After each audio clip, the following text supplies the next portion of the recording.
કંટોલાનું શાક છાશમાં બનાવવાનું છે। ચોમાસામાં જ આ કંટોલા પાકે છે। તો કોને કોને કંટોલાનું શાક ભાવે છે કોમેન્ટ કરીને જરૂર જણાવજો। જય માતાજી। જો આજે આપણે બનાવવાનું છે કંટોલાનું શાક। તાજા અને સરસ કંટોલા છે। અમે ગામડેથી વીણી આવ્યા છે એટલે અમારે કંટોલાનું શાક બનાવવાનું છે। તો બે પાણીએ સરસ ધોઈ નાખ્યા છે અને આપણે એને સરસ કોરા કરી લેવાના છે। ચાલો કોરા કરી લઈએ। સરસ રીતે આપણે એને કોરા કરી લેવાના છે। સરસ આ રીતે આપણે એને કોરા કરવાના છે। સરસ કોરા થઈ જાય આપણે એટલે એને સરસ કટિંગ કરી લેવાનું છે। તો ચાલો આપણે હવે કંટોલાનું કટિંગ કરી લઈએ। તો આપણે હવે કંટોલા આ રીતે ઝીણું ઝીણું મોડવાનું છે। બે ભાગ કરવાના છે કંટોલાના।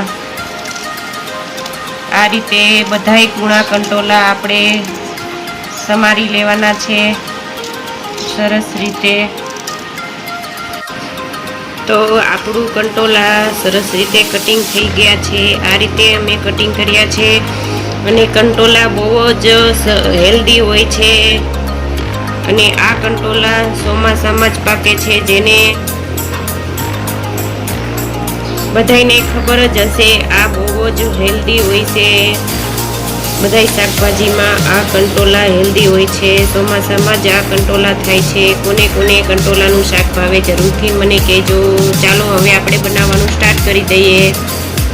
તો આપણે એક બાઉલ લઈ લીધું છે। એમાં આપણે થોડુંક તેલ ઉમેરશું। થોડાક તેલમાં જ આપણે બનાવવાનું છે કંટોલાનું શાક। તો આપણે તેલ ગરમ થઈ ગયું છે। આપણે રાઈ એડ કરી દઈશું। રાઈ સરસ રીતે ફૂટી જાય એટલે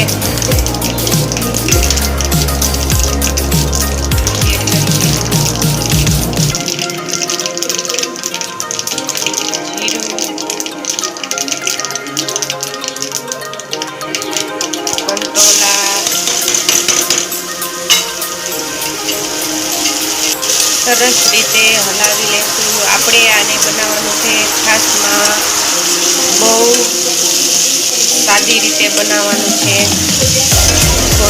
કોઈ મસાલા આપણે આમાં એડ કરવાના નથી। તો થોડાક કંટોલા આપણે તેલમાં પાકી ગયા છે। હવે આપણે એમાં મીઠું સ્વાદ પ્રમાણે એડ કરશું।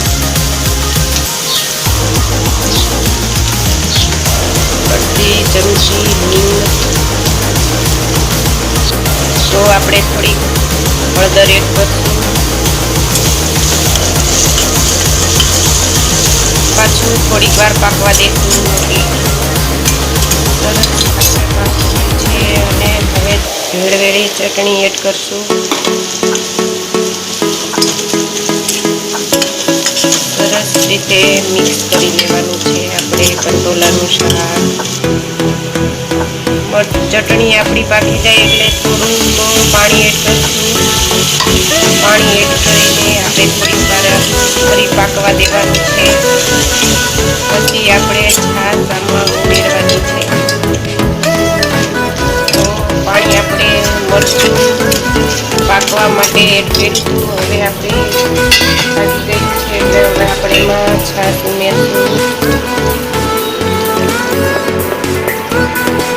તમારે જેટલો રસો જોઈએ એટલી છાશ ઉમેરવાની છે। સરસ રીતે પકોડી લઈએ। તો તમે કઈ રીતે બનાવો છો કોમેન્ટ કરીને જરૂર જણાવજો। અમે સાદી રીતે છાશમાં બનાવી છીએ આ રીતે। તમે કઈ